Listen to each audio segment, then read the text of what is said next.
Welcome to Kenton's videos. Enjoy the video. You start by preparing the pendrive and required files. This is where the process begins. Plug a clean 8 GB or larger USB 3.0 drive, then open Rufus or the Media Creation tool.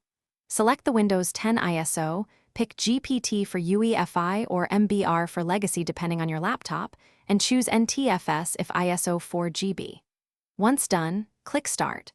Rufus writes a bootable image. Make sure your backup is complete because the drive will be rewritten. You now create the actual bootable installer. This step is the detailed execution. In Rufus, choose the correct partition scheme, then pick NTFS when the install. WIM exceeds 4 GB.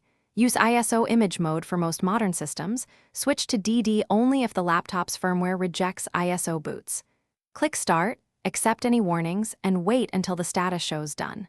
Once finished, eject safely. Make sure to note whether secure boot or sign drivers must be disabled. Many laptops require it to boot. You finish by booting the laptop from the pendrive and running setup. This completes the task.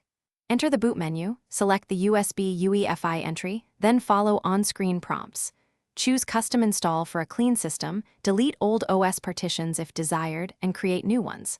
After installation, install chipset, storage, and network drivers, run Windows Update, and reactivate Secure Boot if you disabled it. If you encounter no bootable device, check BIOS boot order and recreate the USB with GPT/UEFI settings. Thanks for watching. Consider subscribing if we helped you.